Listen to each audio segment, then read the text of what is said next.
tu n'es qu'un domestique, il n'y a pas de place pour toi, a aboyé ma mère, juste après avoir utilisé ma carte bancaire pour réserver des vacances en famille, sans même m'inclure. Alors je lui ai répondu calmement, dans ce cas, profitez du voyage, sans mon argent, tout en annulant à chaque paiement, les laissant bloqués à l'enregistrement, incapables de poursuivre leur petit séjour de rêve. Je m'appelle James, j'ai 29 ans, et s'il y a une chose que cette année m'a appris, c'est que les vacances en famille révèlent très clairement la place que l'on occupe dans sa propre famille, et surtout celle que l'on n'a pas. J'ai toujours été discret, celui qu'on appelle en urgence quand le réseau internet ne marche plus, celui qui garde les enfants au pied levé, celui qui règle l'addition sans qu'on le lui demande, à condition que cela arrange tout le monde. Et pendant longtemps, cela ne m'a pas dérangé. Je croyais sincèrement qu'aimer les gens, c'était prendre soin d'eux. Mais aujourd'hui je sais que même l'amour a ses limites. Et j'ai fini par atteindre les miennes. Tout a commencé environ 6 mois avant le départ.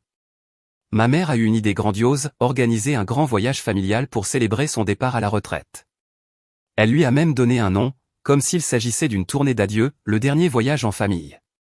L'idée était d'y réunir mes 2 sœurs et leur mari, mon oncle, 2 cousins, ma tante, mes 2 parents, en tout 14 personnes. 15 si l'on me comptait. Visiblement, ce n'était pas le cas. Je me souviens être assis à la table de la cuisine, mon ordinateur ouvert devant moi, jonglant entre tableaux Excel, comparateur de vol, disponibilité de stations balnéaires et choix de date. Ma mère se tenait derrière moi, une tasse de café à la main, parlant comme si tout cela était parfaitement normal, comme si j'étais son agent de voyage attitré. Elle m'a dit, « James, tu es tellement organisé, vas-y, occupe-toi de tout, on te remboursera, c'est promis. » Je n'ai pas posé de questions. J'avais déjà entendu cette promesse auparavant. Et pourtant, j'ai réservé l'ensemble, les vols, la villa, les transferts, tout cela dans le cadre d'un forfait de groupe. Le prix était élevé, bien sûr, mais je pensais que chacun me verserait sa part. C'était ma première erreur. Les semaines ont passé, et les paiements ne venaient pas. Ma sœur aînée, Victoria, m'a expliqué qu'elle attendait sa prime professionnelle. Mon cousin Michael m'a dit qu'il me paierait la semaine suivante via Venmo, une application de paiement mobile très utilisée aux États-Unis. Mon père, lui, croyait que ma mère m'avait déjà réglé. Une seule personne m'a envoyé sa part à temps, ma tante Madison. Elle a toujours ressenti une forme de gêne ou de culpabilité dès que je faisais quelque chose pour elle. J'ai, comme souvent, laissé passer. Mais à mesure que la date approchait, quelque chose sonnait faux. Des remarques en apparence anodines, des réactions étranges. Un soir, pendant le dîner, j'ai dit que j'étais heureux de pouvoir enfin prendre un peu de repos. Victoria a alors lancé, « Au moins tu vas pouvoir souffler. » J'ai ri et lui ai demandé ce qu'elle voulait dire. Elle a haussé les épaules, marmonné, « Rien, et n'a rien ajouté. » 3 jours avant le vol, ma mère m'a appelé au travail. Elle semblait mal à l'aise. « James, mon chéri, je ne savais pas qu'il n'y avait que 14 places dans l'avion. » Je lui ai demandé ce qu'elle entendait par là. Elle a répondu qu'il devait y avoir eu une erreur, qu'il ne retrouvait pas ma réservation. Je suis resté figé devant mon écran. Maman, j'ai personnellement réservé chaque place. Elle a dit qu'elle le savait, mais qu'il y avait sûrement eu un souci technique. Quoi qu'il en soit, le vol est plein maintenant. On a vérifié. Je ne lui ai rien répondu. Le silence a dû la mettre mal à l'aise car elle a rapidement ajouté, « Tu n'as qu'à prendre le prochain, tu nous rejoindras un jour ou 2 plus tard. » Ce n'est pas si grave. Mais si, c'était grave. J'ai quitté le travail plus tôt, je suis rentré chez moi et j'ai revérifié toutes les confirmations de réservation. Tous les noms y figuraient encore, y compris le mien. Même villa, même vol. J'ai relu chaque ligne, 2 fois, pensant avoir raté quelque chose. Rien.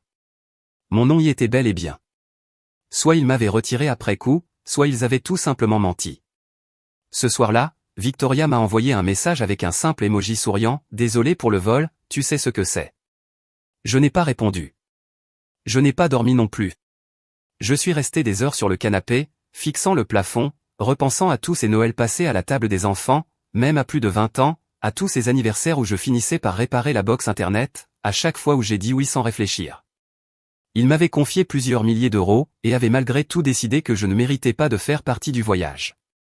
Puis j'ai reçu un autre message, de mon oncle Larry. Une simple photo.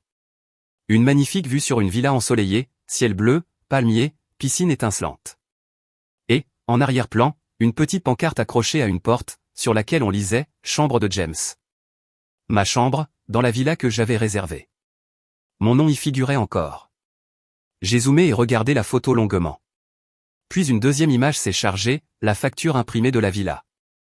Au bas de la facture figurait une mention manuscrite, facturée à James W, suivie de mon nom complet, mon adresse email et les 4 derniers chiffres de ma carte bancaire. Je suis resté là, les yeux rivés à l'écran de mon téléphone, comme s'il était en verre et pouvait se fissurer à tout instant. J'ai senti une chaleur monter le long de ma nuque. De la colère, de l'humiliation, et quelque chose de plus profond encore, une douleur sourde qui n'avait même pas de nom. Ce n'était pas un simple oubli. Ce n'était pas une erreur. On m'avait délibérément exclu. On avait utilisé mon argent, en pensant sincèrement que je ne m'en rendrais pas compte. Pendant ce temps, il souriait sur toutes les photos, riait au bord de la piscine, un cocktail à la main, vêtu de tenue en lin parfaitement assortie, publiant des clichés avec le hashtag « Objectif Famille », comme si tout était parfait. C'est là que j'ai reçu le coup de grâce, un email avec une facture numérique détaillée. Vol, villa, traiteur, excursion quotidienne, et toujours ma carte enregistrée comme moyen de paiement principal. Les montants n'avaient pas encore été débités. Les opérations étaient encore en attente. Cela signifiait une chose, je pouvais les annuler. Je n'ai appelé personne. Je n'ai envoyé aucun message pour demander des explications. Parce qu'au fond de moi, je savais déjà. Ils ne voulaient pas de ma présence. Ils voulaient seulement ce que je pouvais leur offrir, mon temps, mes compétences en organisation, ma carte de crédit, et mon silence. Alors j'ai appelé la banque. L'appel a duré moins de 10 minutes.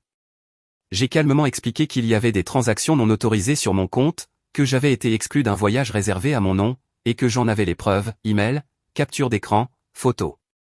La conseillère au bout du fil n'a même pas eu besoin de vérifier.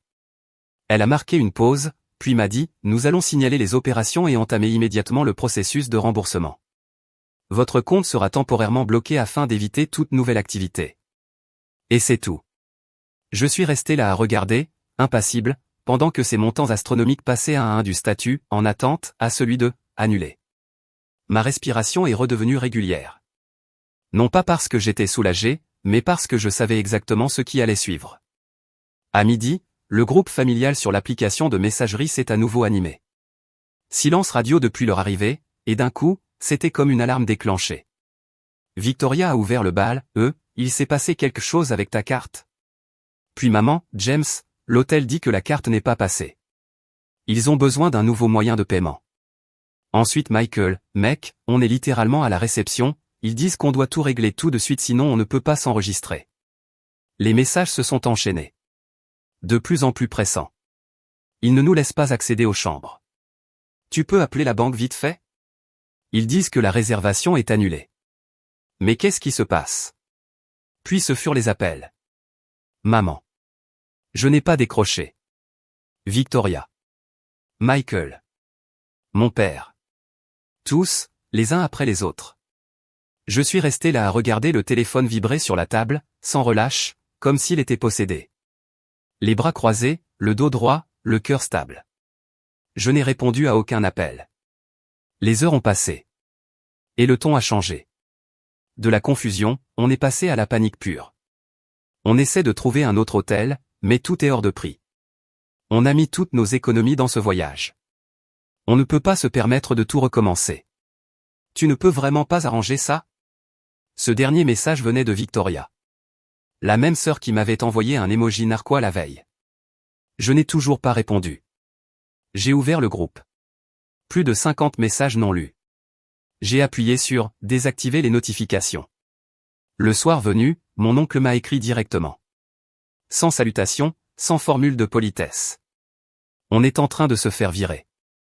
C'est de ta faute. J'ai éclaté de rire. Ma faute ? Après avoir tout organisé. Après avoir géré les réservations ? Après qu'il m'ait utilisé juste assez longtemps pour vider mon compte ? Je m'étais dit que peut-être, juste peut-être, quelqu'un admettrait avoir déconné. Mais non. Aucune excuse.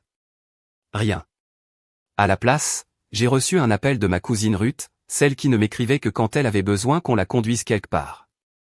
James, je ne sais pas trop ce qui se passe, a-t-elle commencé d'un ton mielleux. Mais on est tous très stressés et il faut qu'on règle ça, d'accord ? Ah, ai-je répondu calmement, alors maintenant je fais de nouveau partie du on. Silence. Qu'est-ce que tu veux dire, m'a-t-elle demandé. Je veux dire, ai-je dit en gardant une voix neutre, que la dernière fois que j'ai vérifié, on m'avait laissé en dehors du vol que j'ai moi-même réservé, qu'il s'est installé dans la villa que j'ai payée, et qu'il a siroté des margaritas pendant que je restais seul chez moi. Alors pardonne-moi si je ne me précipite pas pour réparer votre désastre. Elle s'est tue. Écoute, je n'ai pas pris part à cette décision, a-t-elle fini par dire. Moi non plus, ai-je répondu, et pourtant, c'est moi qui l'ai financé. Puis j'ai raccroché. Le lendemain matin, je me suis réveillé avec une série de captures d'écran envoyées par Victoria. Apparemment, l'hôtel avait officiellement validé l'annulation. Le groupe entier avait été expulsé de la villa. Leur nouvel hébergement était loin de la plage. Des lits superposés au lieu de chambres privées. Et comme si cela ne suffisait pas, la compagnie aérienne avait refusé de reprogrammer leur vol retour au tarif de groupe initial. Désormais, ils allaient devoir payer plein tarif pour de nouveaux billets, s'ils parvenaient à en trouver, ce qui était pratiquement impossible en pleine haute saison touristique. Le dernier message que j'ai reçu ce jour-là était une messagerie vocale de mon père. Et ce n'était pas sa voix calme habituelle. C'était l'autre. Celle que je connaissais depuis l'enfance. Celle qui criait chaque fois que je faisais une erreur, même lorsque cette erreur ne m'appartenait pas, « Tu as humilié toute la famille, James. Tu as fait pleurer ta mère. Tu nous punis pour un simple malentendu. Est-ce vraiment l'homme que tu es devenu ?» J'ai écouté le message en silence, puis j'ai repassé le passage où il disait que maman avait pleuré. Bien. Je ne cherchais pas à me venger, pas au début. Je voulais juste faire partie du groupe. Me sentir intégré, considéré, avoir une place dans cette famille, pour une fois. Pas seulement mon portefeuille. Ma présence. Mon existence. Mais une fois qu'ils m'avaient montré à quel point je comptais peu, à quel point j'étais invisible, j'ai décidé qu'ils pouvaient, eux aussi, expérimenter cette sensation. Ce soir-là, je me suis assis avec un verre de vin. J'ai ouvert toutes les captures d'écran, les photos, les légendes prétentieuses et j'ai rédigé un seul email. Un unique message, mais adressé à la fois à l'agence de voyage, à la station balnéaire et à la compagnie aérienne. J'y ai joint chaque pièce, facture, confirmation, message, tout. C'est là que tout s'est réellement effondré. L'email était froid, factuel. Pas d'émotion. Juste des pièces jointes, des dates, des références de réservation et une brève demande polie, un remboursement complet, en raison de mon exclusion délibérée d'un voyage réservé en mon nom, avec ma carte, sans aucune intention de m'inclure. Je n'avais rien besoin d'exagérer. Les preuves parlaient d'elles-mêmes, la confirmation de réservation, le reçu de paiement, le plan de vol en groupe avec mon nom clairement rayé, la photo de la villa avec la pancarte, chambre de James, toujours accrochée à la porte, l'itinéraire de vol avec le siège numéro 15 marqué comme annulé. J'ai cliqué sur « Envoyer », puis je me suis adossé à ma chaise, j'ai étiré les bras et, pour la première fois depuis bien longtemps, j'ai ressenti quelque chose d'inattendu, le contrôle. Le lendemain matin, les réponses ont commencé à arriver. La station balnéaire a répondu en premier. Le directeur s'est excusé à plusieurs reprises. Il a affirmé qu'il n'avait aucune idée que je n'étais pas arrivé, puisque j'avais toujours été enregistré comme invité principal sur la réservation. Lorsque le paiement avait échoué, ils étaient légalement tenus de supprimer le tarif de groupe et d'appliquer les prix pleins à chaque invité restant. Puisque la réservation avait été faite avec ma carte, et qu'il était évident que j'avais été volontairement exclu, ils allaient entamer une procédure complète de remboursement. Et, en plus, informer le groupe qu'ils étaient désormais personnellement responsables de l'intégralité du solde impayé. En d'autres termes, ils devaient maintenant plusieurs milliers d'euros à l'hôtel. Et aucun n'avait laissé une carte de secours enregistrée. Ensuite, ce fut la réponse de la compagnie aérienne. Un représentant m'a confirmé que ma demande de remboursement était bien en cours d'examen. Ils avaient également détecté une autre tentative d'annulation effectuée depuis un autre compte, celui de Victoria, et avaient remarqué l'incohérence. Étant donné que je n'avais jamais autorisé la suppression de mon billet, cela pouvait être considéré comme une fraude. Un instant, j'ai presque éprouvé de la compassion pour eux. Presque. Pendant ce temps, le groupe familial sur l'application de messagerie devenait un véritable désastre au ralenti. Ma mère était complètement silencieuse. Plus de messages, plus d'appels. Elle s'était volatilisée, probablement perdue quelque part entre la culpabilité et son habituelle posture de victime silencieuse. Mon père, lui, répétait la même phrase encore et encore, que j'en faisais toute une histoire. Victoria avait changé de stratégie. Elle tentait maintenant de m'émouvoir, ses messages frénétiques s'étaient adoucis, dégoulinant de fausse tendresse. « Coucou Jamzi, on peut parler s'il te plaît ?» Je ne sais pas ce qui a pris tout le monde, c'est parti dans tous les sens. Ce n'était pas contre toi. Tu sais ce que c'est, les familles, on se plante parfois, mais on se pardonne toujours, non? Je n'ai pas répondu. J'étais trop occupé à répondre à un appel du service de facturation de la station. Apparemment, Victoria avait tenté d'utiliser sa carte pour régler le solde. Refusé. Michael avait essayé la sienne. Également refusé. La carte de mon père avait expiré. Celle de ma mère n'avait pas assez de crédit. Ils étaient officiellement à court de solutions. Un par un, ils ont recommencé à me contacter. Ruth a proposé de m'aider à payer si j'acceptais d'annuler le remboursement. Une plaisanterie. Elle a 26 ans, se rêve influenceuse, vit toujours chez ses parents et ne peut même pas payer son assurance auto. Puis mon oncle Larry a appelé. Probablement depuis le téléphone de la réception de la villa, vu que le numéro était local. Il m'a laissé un message vocal qui ne ressemblait en rien à une demande. C'était une menace à peine voilée. Je te conseille de réfléchir très sérieusement à ce que tu fais, James. Une famille ne se traite pas comme ça. Je suis resté assis à méditer cette phrase, une famille ne fait pas ça. Mais ne fait pas quoi, exactement? Elle ne retire pas secrètement quelqu'un d'un voyage qu'il a lui-même organisé et financé. Elle ne laisse pas cette personne découvrir, par message, qu'elle n'est pas la bienvenue. Elle ne dépense pas son argent en cachette avant de le traiter de traître. Le silence a ceci d'étrange qu'il devient un miroir, surtout quand les gens parlent sur vous et non à vous. On commence à voir ce qu'ils craignent vraiment. Ce n'est pas que vous les ayez blessés. C'est que vous ne leur soyez plus utile. Mon rôle dans la famille, jusqu'à cette semaine-là, était clair, me taire, être serviable et faire office de carnet de chèques ambulant. Mais cette époque était révolue. Voilà 3 jours qu'ils étaient arrivés. Ils ne profitaient plus du luxe. Ils étaient entassés dans un petit hôtel bon marché à 2 heures de la côte, avec leurs valises fourrées à la hâte. Les photos parfaites avaient disparu. Les publications sur les réseaux sociaux s'étaient taries. Fini les pauses au bord de la piscine, les verres entrechoqués face à la mer. Désormais, ils couraient à droite et à gauche, cherchant désespérément un signal Wi-Fi faible, quémandant de l'aide au lieu de siroter des cocktails. Ils faisaient la queue au guichet de change, tentant de réunir assez d'argent liquide pour rentrer chez eux. Ce soir-là, Victoria m'a envoyé un dernier message, « Tu as vraiment fait du mal à maman. Elle ne mange presque plus. Elle demande sans cesse pourquoi tu nous fais ça. » J'ai fixé l'écran, puis j'ai commencé à taper, « Demande-lui pourquoi vous souriez tous quand vous m'avez laissé derrière. » Mais je ne l'ai pas envoyé. Pas tout de suite. Car à ce moment précis, un email est apparu dans ma boîte de réception. Il venait de la compagnie aérienne.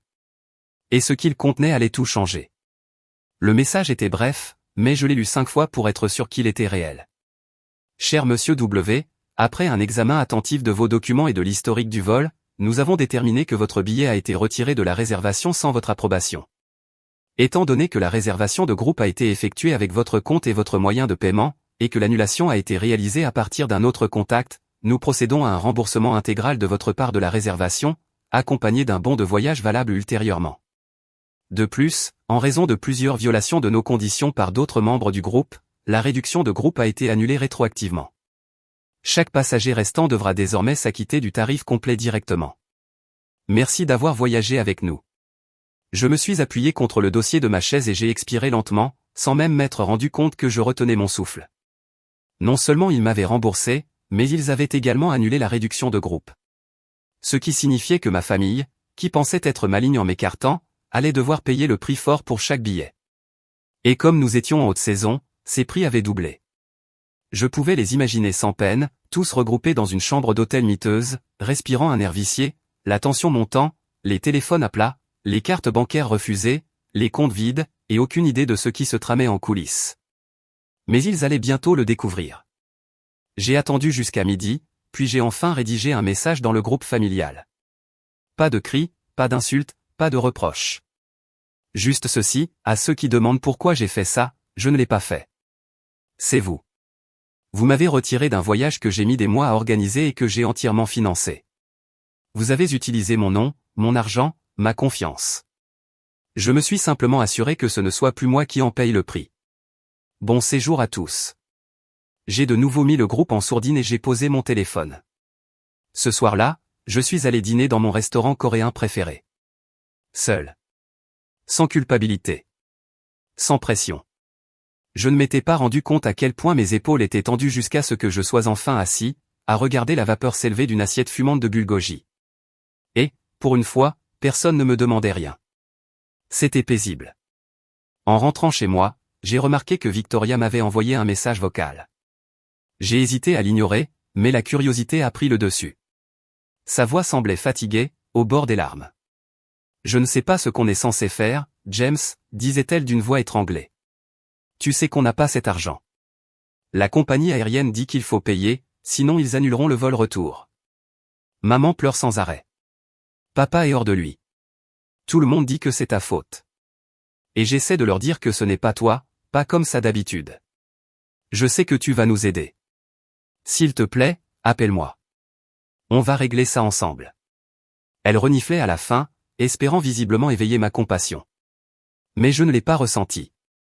Pour la première fois de ma vie, je n'ai pas éprouvé la moindre culpabilité à poser mes limites. Parce que je n'avais rien fait de mal. J'avais simplement cessé de me laisser exploiter. Le lendemain, je me suis levé comme d'habitude. J'ai pris un café, je suis allé à la salle de sport, j'ai répondu à quelques emails. Puis j'ai fait quelque chose de nouveau. J'ai réservé un voyage solo. Direction la Thaïlande, dans 2 mois. J'avais toujours rêvé d'assister à la fête des lanternes, et maintenant, grâce au bon de voyage de la compagnie aérienne, une grande partie du séjour était déjà financée. C'est drôle comme les choses s'alignent quand on cesse de se mettre soi-même des bâtons dans les roues. Ce n'est que plus tard dans la soirée que j'ai reçu un appel qui m'a fait m'arrêter un instant. C'était ma tante Madison. La seule qui m'avait payé sans attendre. La seule qui n'avait jamais compté sur moi pour tout organiser. Je n'avais plus eu de nouvelles d'elle depuis avant le voyage. James, dit-elle d'une voix douce, je voulais juste te dire que je suis fier de toi. J'ai cligné des yeux. Quoi? Elle a repris, tu as bien fait. Ils ne t'ont jamais vraiment apprécié. Pas une seule fois. J'avais prévenu ta mère qu'un jour ça finirait par mal tourner. Mais elle ne voulait rien entendre. Aucun d'eux ne voulait. Tu as toujours été celui sur qui on pouvait compter. Et ils ont fini par l'oublier. Peut-être qu'ils vont enfin s'en rendre compte. Je suis resté là, abasourdi par tant de bienveillance inattendue. Merci, ai-je dit. Ça me touche vraiment. Elle m'a répondu, ils sont toujours coincés là-bas, tu sais. Ils essaient de comprendre comment payer la compagnie aérienne. Mais après ce qu'ils ont fait, plus personne ne veut les aider. Ils ont honte. Victoria appelle tout le monde. J'ai hoché la tête lentement. Tant mieux. Elle a ri un peu. Honnêtement? Oui. Tant mieux. Quelques jours plus tard, ils ont fini par rentrer. Mais pas sans dégâts supplémentaires. Il s'est avéré qu'ils n'avaient pas réussi à rassembler le montant total pour leurs billets de retour initiaux. La compagnie aérienne a donc annulé complètement leur vol de groupe. Ils ont dû chercher en urgence de nouveaux billets, à des tarifs exorbitants, utilisant ce qui restait sur leur carte de crédit. Ils n'ont même pas pu voyager ensemble. Ils ont été contraints de se séparer. Certains se sont retrouvés sur des compagnies low cost, avec escale. Mon père et mon oncle ont dû emprunter de l'argent à un cousin éloigné qu'ils n'avaient pas vu depuis plus de 10 ans. Et quand enfin ils ont atterri, leurs bagages, eux, ne sont jamais arrivés. Le groupe familial est resté silencieux. Pas un seul message ne m'a été adressé pendant une semaine entière. Puis un jour, j'ai vu quelque chose apparaître sur Facebook. Un post de Victoria, parfois, ce sont ceux qui sont les plus proches de vous qui vous blessent le plus. Leçon apprise. Quelle ironie. Je n'ai pas commenté. Je n'ai pas réagi. Mais j'ai pris une dernière décision. Je suis allé à ma banque. J'ai fermé la carte de crédit que j'avais utilisée pour les dépenses familiales. J'en ai ouvert une nouvelle. Nouvelle banque, nouvelle adresse email, nouveau mot de passe. Ensuite, j'ai mis à jour tous mes comptes, toutes mes connexions, toutes les applications de voyage que j'avais un jour laissées accessibles à ma famille. À partir de ce jour, plus personne n'avait accès à ma générosité. S'ils voulaient quelque chose, ils allaient devoir le mériter. Les mois ont passé. Les fêtes aussi. Je ne suis pas allé au dîner de la Toussaint. J'ai décliné Noël. Quand ma mère a enfin appelé, sa voix était douce, comme si elle avait répété ce qu'elle allait dire. Tu me manques, m'a-t-elle dit. Ce n'est plus pareil sans toi. Je n'ai pas répondu tout de suite. Puis j'ai demandé, je te manque vraiment, ou c'est ce que je faisais pour tout le monde qui te manque? Elle a marqué une pause. Puis a dit, est-ce que ça peut être les deux? Et cette réponse m'a suffi. Alors j'ai répondu doucement, je suis heureux maintenant. J'ai posé mes limites. Et si cela veut dire moins de dîners de famille, moins de voyages, moins de services rendus, alors ça me va. Parce qu'au moins, maintenant, je ne suis plus utilisé. Il n'y a pas eu de cri. Pas de dispute. Juste le silence. Puis un simple « d'accord » murmuré. Elle ne m'a plus rappelé depuis. Et je ne regrette rien. Parce que parfois, la vraie vengeance n'est pas bruyante. Ce n'est pas une explosion de colère ou une confrontation. C'est simplement le fait de se retirer complètement. De briser le schéma. De choisir la paix. Et de les laisser, eux, faire face seuls au chaos qu'ils ont créé, sans vous pour venir le nettoyer.